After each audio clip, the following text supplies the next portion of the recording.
Nós temos aprendido que fomos feitos para ser felizes. A Bíblia nos diz que Deus tem um plano muito especial para nós. E esse plano, a gente começa a viver nessa nossa realidade de vida e vai para a eternidade. Como a Bíblia fala em todos os seus livros, o que vai acontecer conosco como igreja dele, se encontrando com ele. Isso não é algo circunstancial para nós, não é algo que depende do momento, o momento que nos leva à felicidade ou à alegria. Isso eu digo nós, aos que têm crido em Cristo, os que creem, os que confiam nele. Os que creem em Jesus, mas apenas e absolutamente só dependem da nossa relação com ele, com o nosso Deus. Depender de Cristo em todos os aspectos é algo bem complexo em qualquer era da história da humanidade, mas principalmente agora, onde no pós-modernismo a gente tem muita informação, muita influência de todo tipo de coisa na nossa cabeça, e a gente tem uma concorrência interna, às vezes colocando a culpa em outros, por não nos relacionarmos com Deus, ou no momento que estamos vivendo, ou colocando a culpa no diabo, que ele tem atrapalhado, que ele tem nos perseguido, que ele tem nos afastado de Deus. Naturalmente as pessoas, eu digo naturalmente porque hoje é comum a qualquer pessoa estar colocando objetivos na vida, colocando marcos de alvos, planos, e dizendo para si mesmo, quando eu alcançar isso, quando eu alcançar aquilo, eu vou ser feliz, eu vou ter alegria. Seja a conquista para um adolescente no Enem, seja, ou até aqueles que estão voltando para estudar e pegar de novo no batente na universidade, ou aqueles que estão em busca de uma estabilidade financeira, uma realização profissional, a sua empresa, enfim, casamento e etc. Nós mapeamos na nossa vida o que nós queremos ter como alcance, como conquista, e se atingirmos aquilo, nosso coração se enche de alegria. É muito natural. A gente muitas vezes é movido a isso. Mas, na verdade, se nós mergulharmos nessa história dessa forma, nós nos tornamos as pessoas mais miseráveis do mundo. Porque a verdade que nos foi apresentada pela cruz, em Cristo, para nós, o que temos aprendido na sua palavra, não dá para se comparar com nada que se conquiste aqui. É muito curto, é muito pequeno, é muito insignificante, embora atraente aos olhos. Eu vi um exemplo, uma história de Francis Chan, contada num livro dele, que eu vou até usar um pouquinho aqui na nossa caminhada essa noite, em que ele fala que você agradar a Deus, você se relacionar com Deus, vivendo nessa realidade de vida natural, é complicado demais. Você tem que se desprender das coisas e estar focado em Cristo e viver a vida como uma pessoa normal, mas focado nele e traçando os seus passos e seus objetivos sempre com o objetivo de glorificar a Deus em tudo que você faz. Se você não faz isso, fica complicado, fica você que crê nele. Fica como se você fosse um corredor de maratona e você corresse uma maratona de 42 ou mais quilômetros, chupando jujuba, com um pacote de jujuba na mão, e chupando jujuba ali e tal, querendo curtir o doce do docinho, talvez você mais gostasse, fosse a jujuba, eu detesto, mas há quem goste, né? E correndo, e vai lá, 40º quilômetro, você chegando, querendo chegar, talvez não vai conseguir por causa da jujuba, por causa do doce, talvez nem chegue lá no 41º ou 2º quilômetro da tua maratona, por causa das jujubas da tua vida. A gente pode notar isso no decorrer da nossa vida como algo que pode nos redirecionar ou nos frustrar, nos fazer parar. Nós, sendo pobres ou ricos, de qualquer raça, língua ou nação, fomos chamados para Ele, para uma intimidade incomparável. Intimidade com Deus. Eu olho pessoas na nossa comunidade que claramente a sua vida mostram para mim que, poxa, esse cara vive com Deus mesmo, essa mulher de Deus, porque na prática diária, no cotidiano dela ou dele, exala o perfume de Cristo. Dá para sentir. E por que não todos?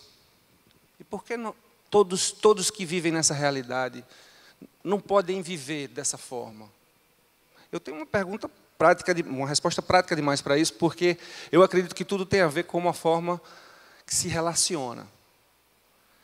Você provoca ou promove uma amizade mais profunda com alguém quando você investe nisso. E quando você vive até num namoro ou num casamento, você precisa provocar, você precisa investir nisso. Quando a gente está vivendo com Deus, não muda.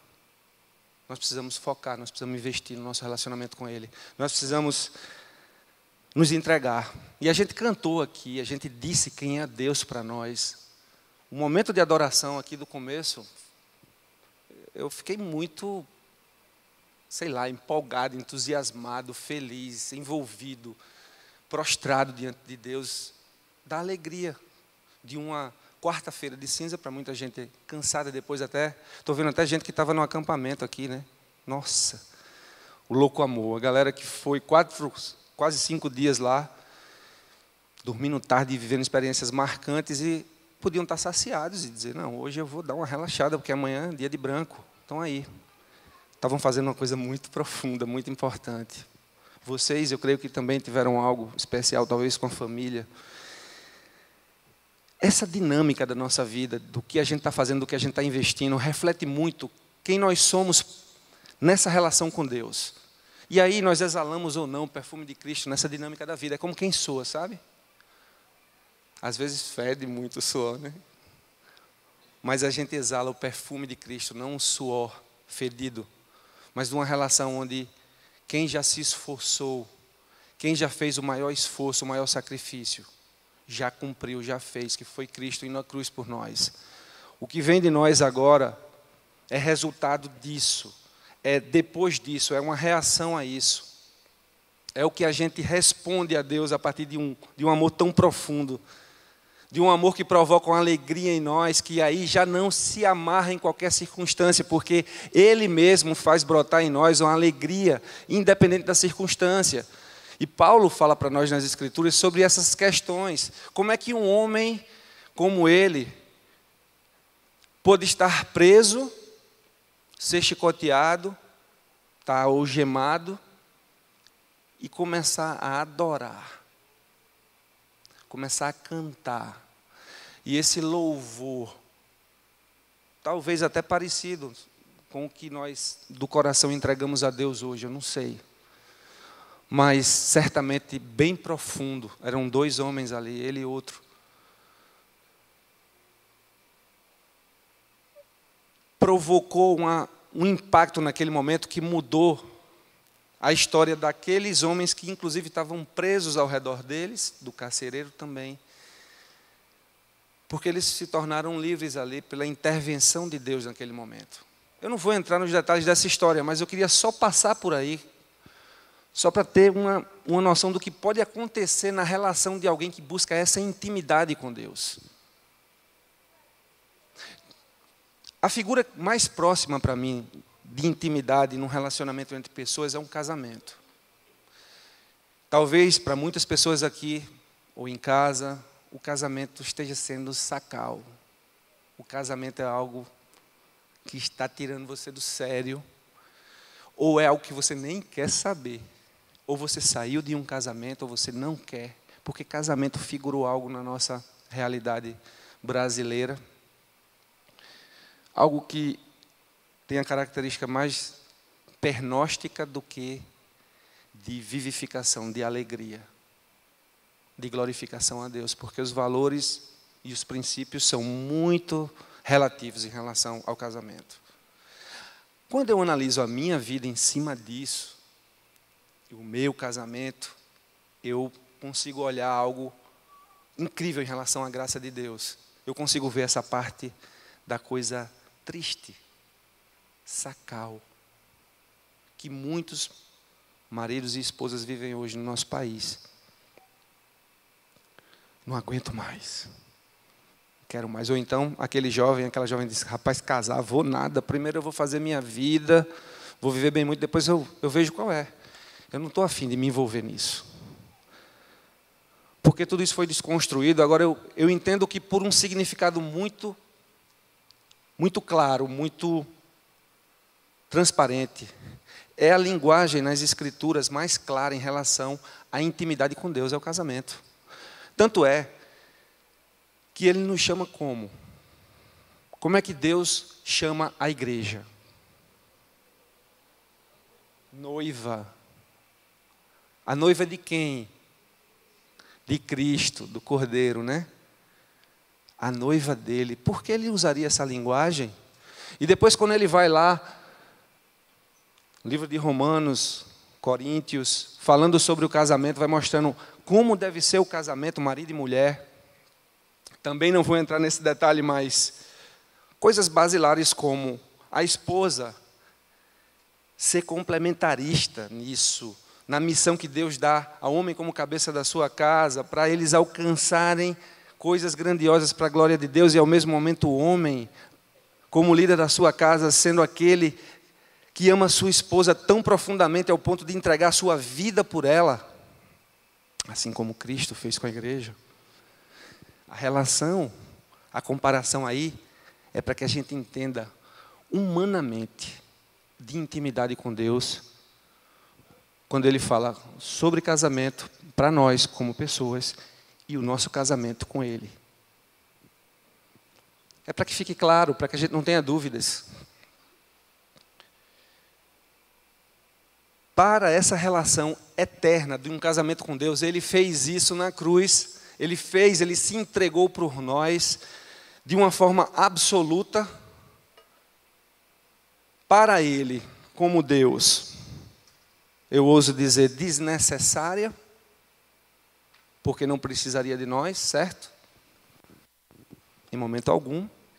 Deus sendo Deus, Todo-Poderoso, Altíssimo, Senhor do Universo. Jesus, estando com Ele o Espírito Santo, no ato criacional, decidem fazer, depois da criação toda conclusa, criar a coroa da criação. Nós. Façamos o homem à nossa imagem e semelhança. Para quê? Para quê? Para a glória dele. Para que um dia houvesse um casamento. Um plano que não pode ser frustrado. Que nós podemos participar dele. Voltando a um pedacinho da minha história. Eu casei aos 18 anos, eu e Micheline, e nós tivemos um filho muito rápido, porque nós casamos naquela circunstância, porque ela estava grávida. Nós estávamos atolados nos pecados da nossa vida, eu muito mais do que ela. A gente podia ter ficado dentro da estatística brasileira e até da mundial, né? Tudo para não dar certo. Saindo da adolescência, tudo para não dar certo, sem emprego, sem experiência acadêmica na universidade, sem nada, sem perspectiva. Aí Deus vai e causa um epicentro na nossa vida. Seu sangue. A transformação tão poderosa que é impossível eu dizer que foi por mérito próprio, por uma disposição, por uma combinação minha e dela, porque nós nos separamos quase um ano e pouco depois do nosso casamento. Passamos 2 anos separados. O que é que acontece? Mais um prognóstico do fracasso. O prognóstico do fracasso porque, ora, todo mundo da família já sabia que não daria certo um negócio desse. Os amigos sabiam também, não, novo demais, depois casa de novo, dá um jeito. Tem tanta gente assim, né, não? Dá a volta por cima. A verdade é que nem nós dois queríamos restauração. Para que tanta dor já envolvida? Nosso filho já tinha nascido, nosso primeiro filho. Só tem um porém. Jesus queria algo grande conosco. Olhando para vocês, eu não tenho uma mínima dúvida de que, embora nossas histórias sejam diferentes, Ele quer algo grande com você. Independente de ser na fase inicial da vida, na juventude, na adolescência, na fase adulta, na melhor idade. Todo tempo é tempo. Lembra o que ele fez com Abraão? Na idade avançada. Com Sara, na idade avançada. Com Davi, não desse tamanho não, acho que era desse, né? Adolescente. O que é que Deus quer contigo? O que é que Ele quer comigo? O que é que Ele quer transformar? Por que a gente está junto aqui? A gente veio para adorar, mas há uma relação. A gente precisa de intimidade. Hoje, a gente está falando aqui de algo que é uma resposta, uma entrega. A entrega da minha vida a Deus. A entrega da sua vida a Deus. Talvez a maioria de nós aqui já tenha um relacionamento com Jesus. Eu creio nisso. Afinal de contas, é a igreja que se reúne numa quarta-feira, não é verdade? Às vezes a gente convida pessoas, talvez estejam pessoas aqui que, vindo a primeira vez para cá, está vindo para ouvir mais de alguma coisa sobre Deus, ou veio convidado por alguém da família, ou enfim. Ou então está vindo aqui várias vezes já, várias semanas, mas ainda não deu aquela encaixada com Jesus. Eu não sei, eu não tenho a mínima ideia. Eu sei que hoje Ele quer algo muito específico em relação a esse relacionamento teu com Ele, meu com Ele. Quando eu olho nessa minha história de vida e vejo que por 2 vezes eu tentei destruir o meu relacionamento com a minha esposa, porque tinha muita jujuba para eu chupar, na corrida da vida, né?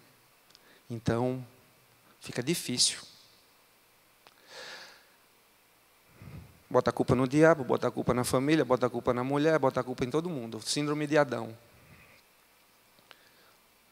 Eu boto a culpa no diabo, mas o problema é o seguinte: o diabo é um cachorro de coleira. O problema é que meu ego está solto. O diabo vai até determinado ponto, porque o Senhor tem mantido na coleira. Só toca quando Ele permite. Mas o meu ego, o seu ego, é um bicho solto. É um monstro. E a tendência vai ser sempre te levar para longe de Deus. Lembra? A carne milita contra o espírito. Uma luta contínua, uma luta contínua. E é nessa intimidade que você está vivendo essa luta, que eu estou vivendo essa luta. A gente está buscando a Deus nisso.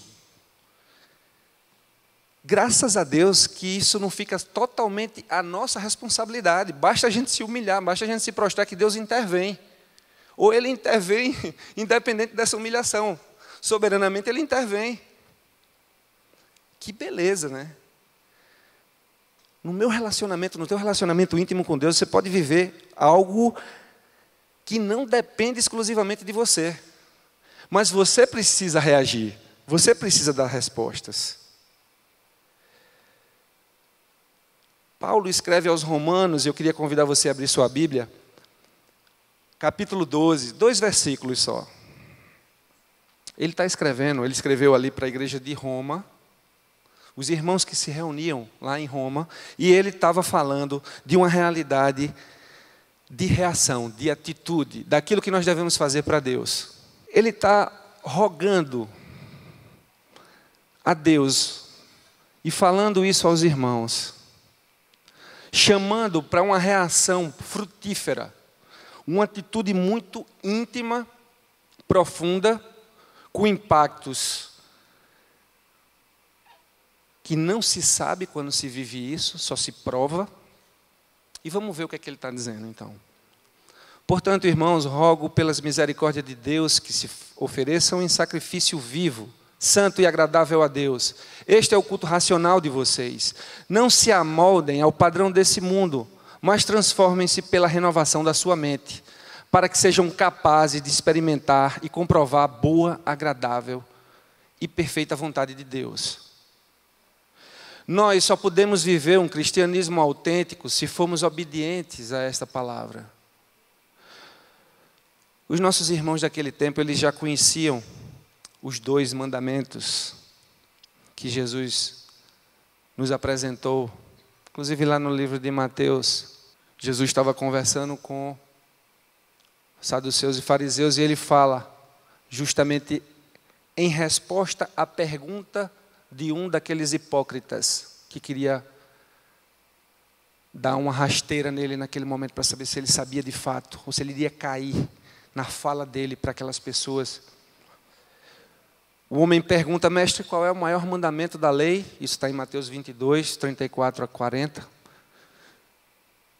Qual é o maior mandamento da lei? Respondeu Jesus: ame o Senhor, o seu Deus, de todo o seu coração, de toda a sua alma, de todo o seu entendimento. Este é o primeiro e maior mandamento. E o segundo é semelhante a este: ame o seu próximo como a si mesmo. Destes dois mandamentos dependem toda a lei e os profetas. Eles já sabiam disso, isso tinha sido dito a eles atrás. Quando Paulo está escrevendo aqui para os romanos, essa fala de Jesus já tinha acontecido.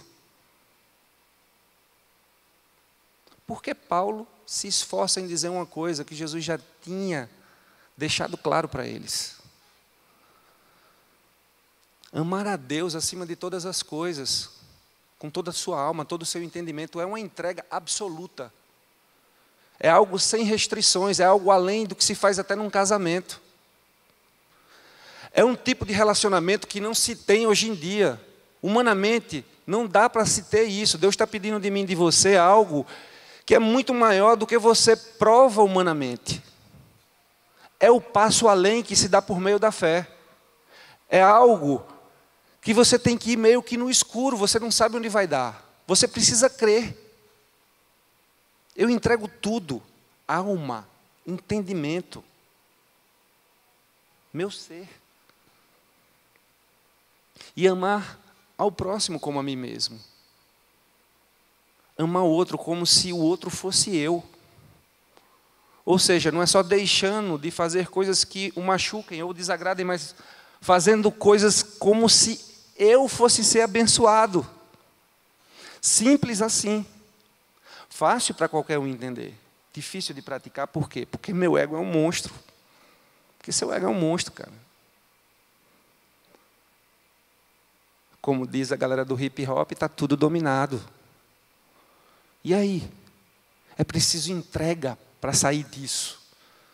Porque só Deus intervindo para mudar isso em nós. Não tem outra forma. Eu sei que a galera do acampamento compartilhou um lance muito profundo lá, da história desse livro, mas eu vou precisar compartilhar com vocês, vocês vão ter que me ouvir de novo, vocês que vieram de lá. São duas histórias. Eu queria que você entendesse que são pessoas como nós, vivendo a nossa realidade, mas que, para mim, responde muito o que nós fazemos hoje. Por exemplo, Cidade Viva.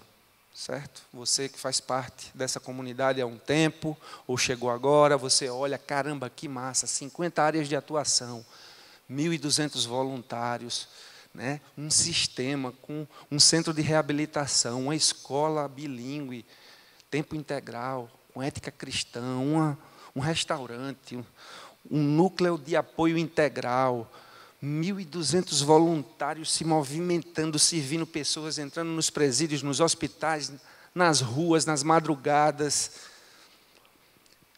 50 áreas de atuação. É o mínimo que a gente pode fazer como comunidade, é assim que a gente tem lido e entendido. Por quê?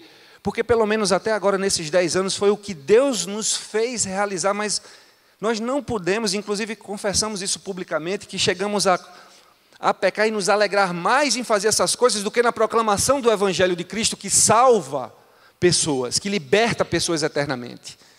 Nos alegramos porque achamos tão belo abençoar pessoas, só que abençoar vidas todos podem fazer.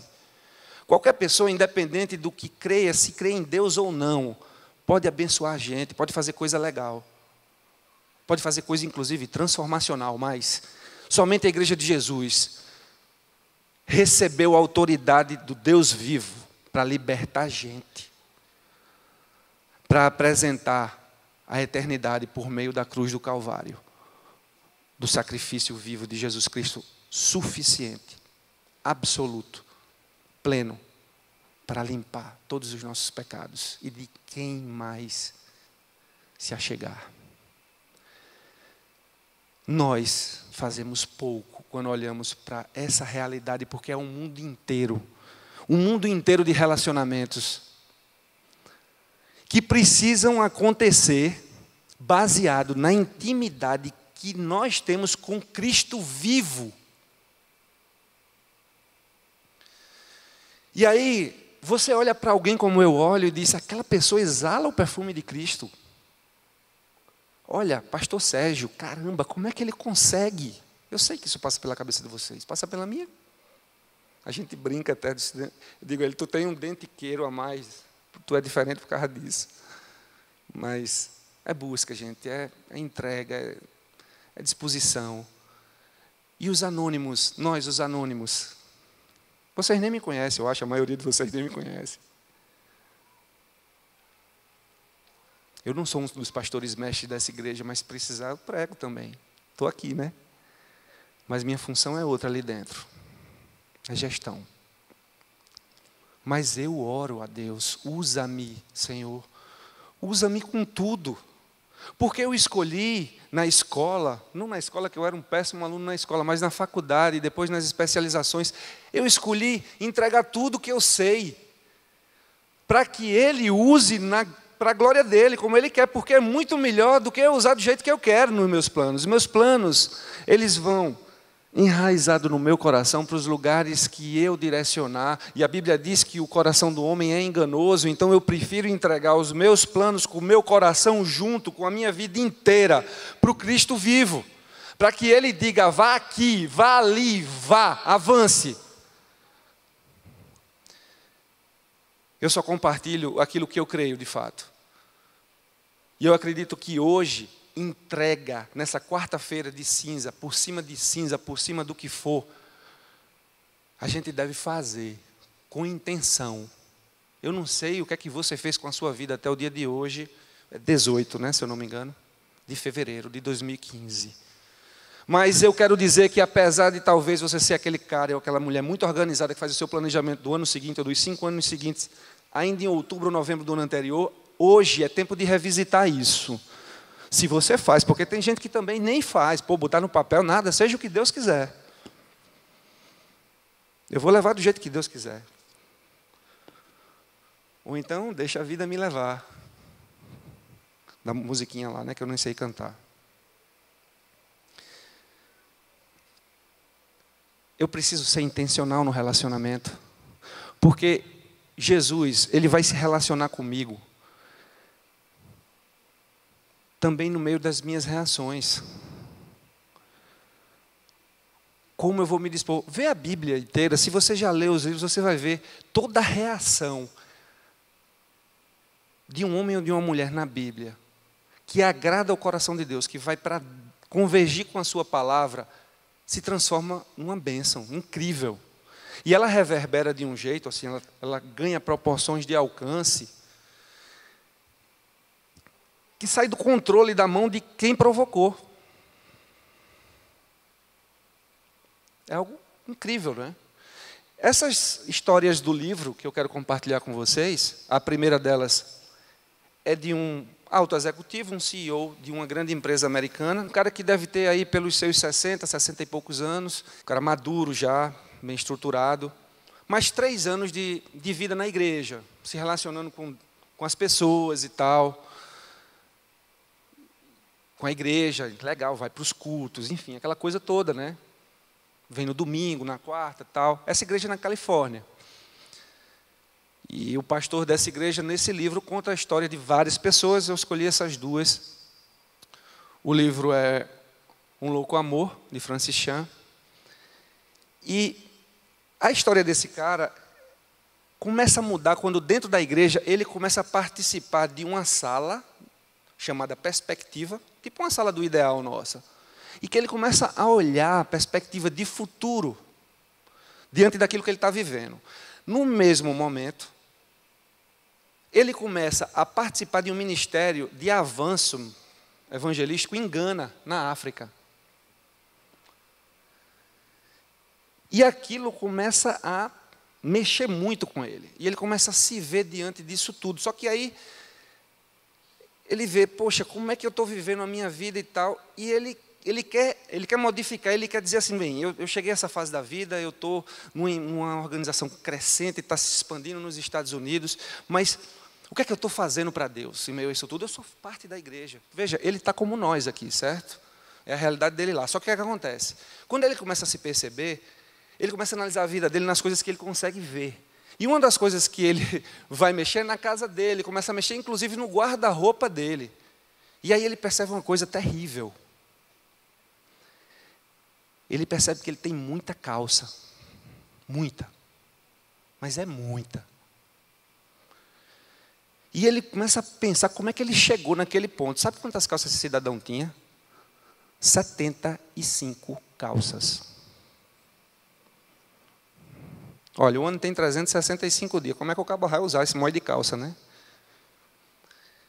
E aí ele ficou pasmo. Como é que eu consegui comprar a 71ª e não me dei conta? A 72ª e não me dei conta. A terceira, até chegar na... Mas ele podia ali parar com aquilo e não comprar a 76ª, nem a 7ª, nem a 8ª. E foi isso que ele fez. Disse, cara, o que é que eu estou fazendo da minha vida? Onde estão os meus valores? Onde estão os meus princípios? O que é que eu quero fazer? Para onde eu estou indo? Se eu sirvo ao Rei dos Reis, e se a minha vida precisa dar fruto, aonde eu estou focando? E olha, que não é um cara que está começando a sua história. Não é um cara, que inclusive o cara nem eu não sei nem se ele era bonito, né, desse jeito, para cuidar tanto assim. Eu sei lá, o cara pensava em calça de lixa, calça verde, calça branca, calça para usar com sapato tal. Parecia um pensamento feminino, né? De combinar um bocado de coisa com um bocado de coisa, aí tem que ter um monte de coisa. Mas assim, eu não queria...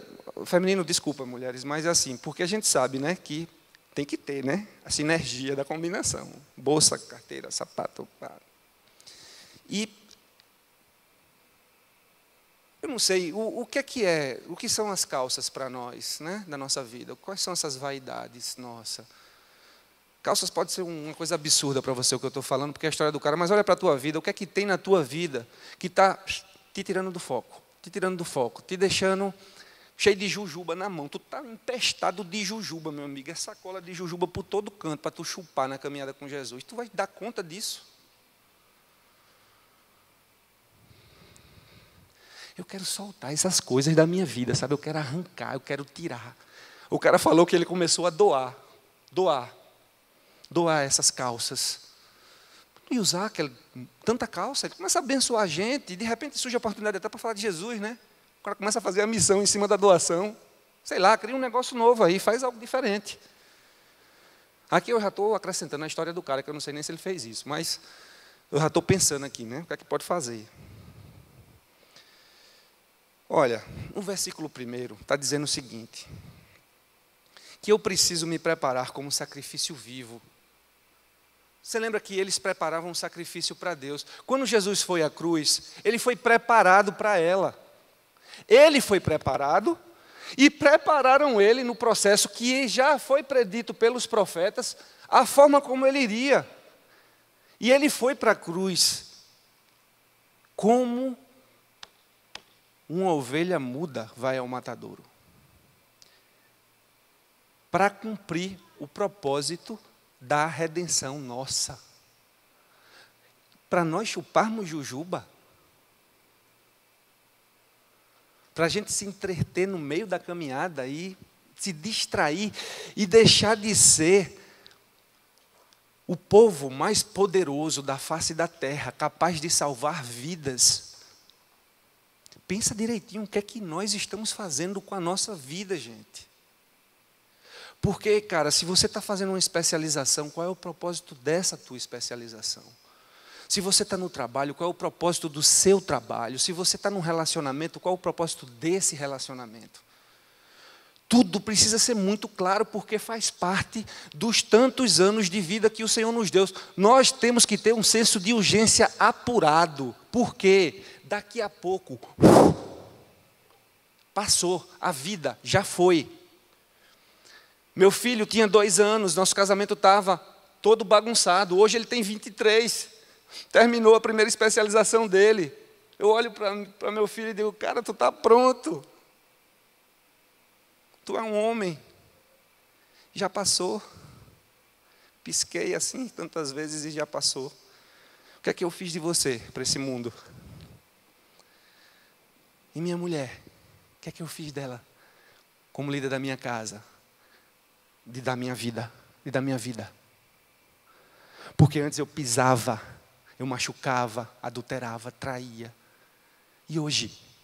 E depois de quase 25 anos de casado? Cara, eu quero obedecer. Eu quero que Jesus brilhe nela. Eu quero que ela seja como uma rainha. Eu quero que ela dê muito fruto. Eu quero que ela seja bela, porque eu vou prestar contas disso para Deus como uma oferta, não como alguém que tem medo diante de Deus. O Senhor me deu uma mulher, eu não sabia o que fazer, eu enterrei o meu talento. Eu enterrei minha mulher. Eu quero, Deus, te apresentar minha esposa e meus filhos como uma oferta viva, como a minha vida, sacrifício vivo. Eu sei que eles têm autonomia para se apresentarem, mas quem lidera a minha casa sou eu. O homem da minha casa sou eu. Quem vai prestar conta ao Rei da Glória sou eu. O que é que eu estou fazendo com a minha vida? Isso para mim está claro. Eu queria que a gente se chacoalhasse nisso hoje, sabe? O que é que você está fazendo, meu brother? Minha irmã, o que é que você está fazendo com você? Com o que Deus colocou na tua mão, da camisa que você está usando, a comida que você come, da saúde que Ele te deu. Pensa claramente nisso.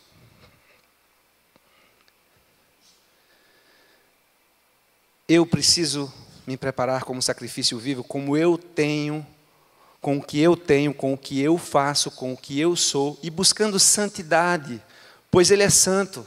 Daí eu me entrego a Ele. Ele é santo, Ele é puro, Ele é perfeito. Eu não posso me associar com as minhas fuleiragens com Deus. Nem eu posso ficar esperando que eu resolva minhas fuleiragens para me aproximar de Deus.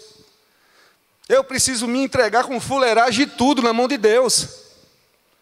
Pedindo que Ele arranque aquilo de mim, porque o monstro do meu ego está me abraçando com fuleiragem e tudo. Mas eu posso ser livre. Porque o sangue da cruz é suficiente para me libertar em relação a isso. E mesmo vivendo com Cristo hoje, eu sei que é muito fácil deixar o ego te aprisionar de novo. Eu digo isso porque depois de 10 anos vivendo com Jesus, lá atrás, há pouco mais de 12 anos, eu caí, conhecendo a Bíblia. Conhecendo o Senhor da glória, assim como nós conhecemos, assim como eu conheço.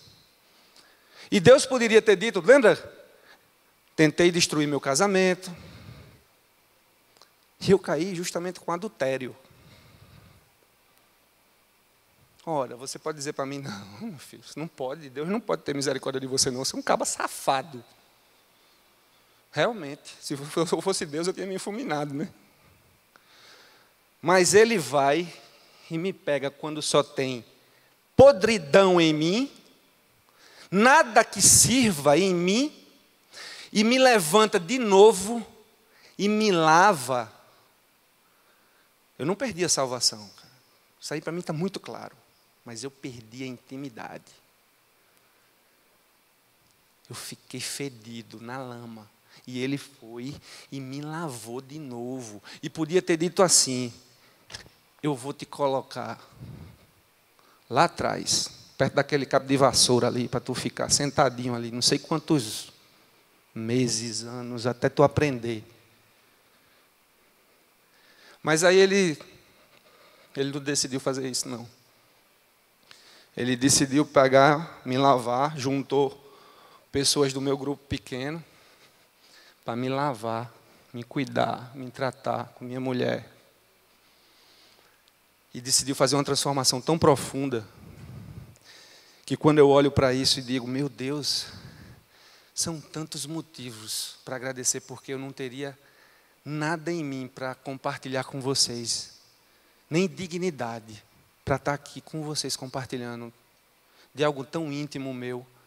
E eu preciso compartilhar, gente, porque eu sei que pode ter muita gente aqui que esteja aprisionada com isso, vivendo um evangelho de mentira, de hipocrisia, no nosso meio. E Deus está querendo que você simplesmente se entregue e faça algo simples. Como um sacrifício vivo, se entregue. Se está buscando com atitude já, com santificação, amém. Glória a Deus, vá mesmo. Busque com atitude, você vai ver quanto fruto Deus vai fazer brotar de você. Mas se a coisa ainda está capengando, se você continua justificando as tuas jujubas, paciência.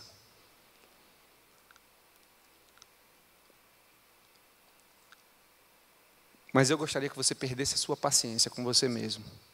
Largasse essas jujubas e se entregasse.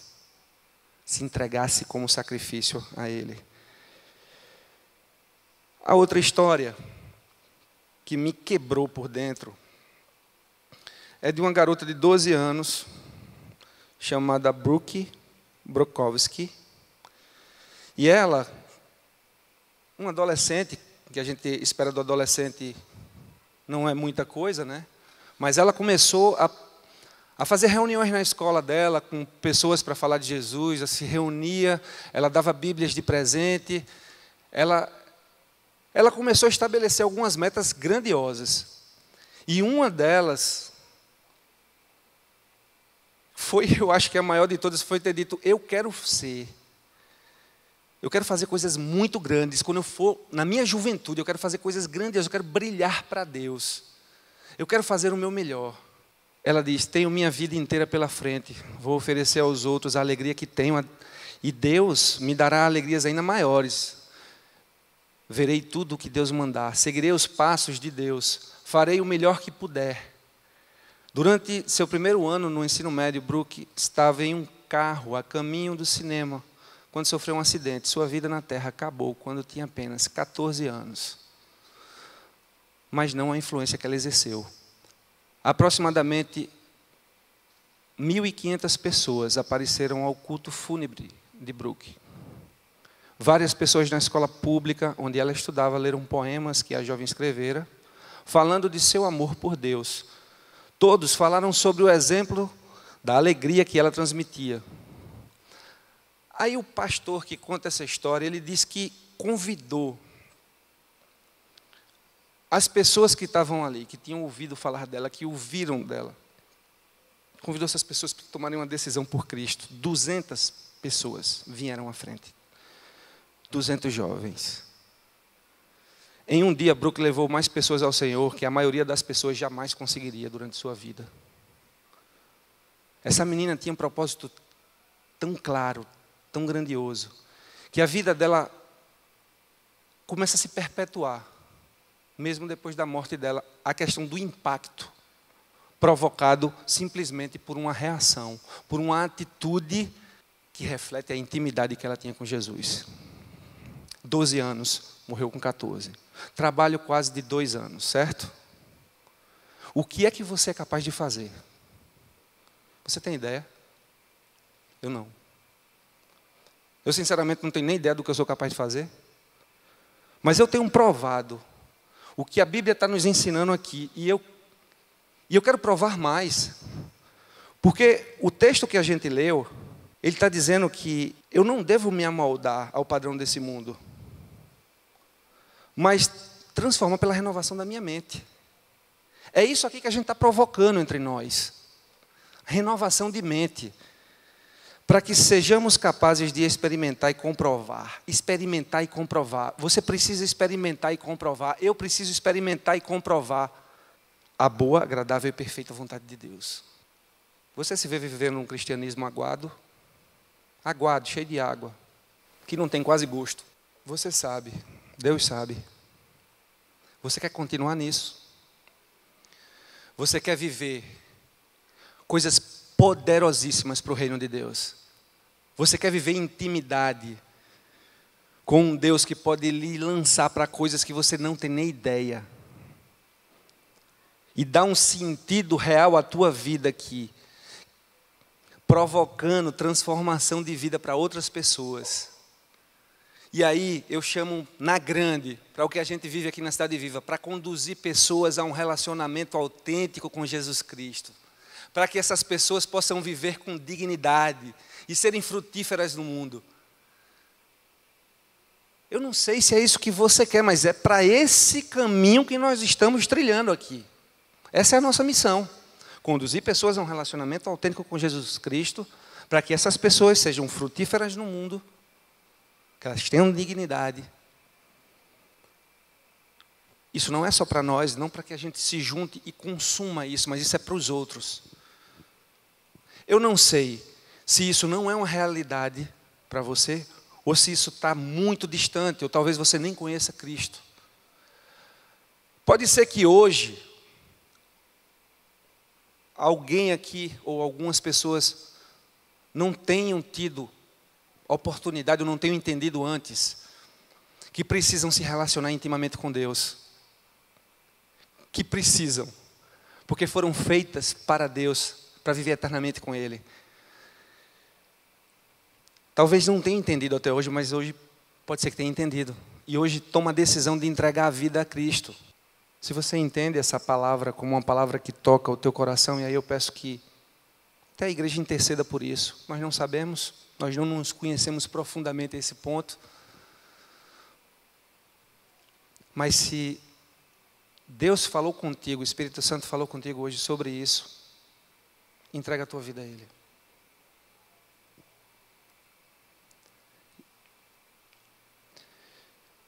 Agora, se você está com Cristo, já vem caminhando, e hoje você entende que precisa ter atitudes claras de busca de intimidade com Deus, e isso mexe com a tua vida inteira, e você está disposto a fazer isso, se renda hoje.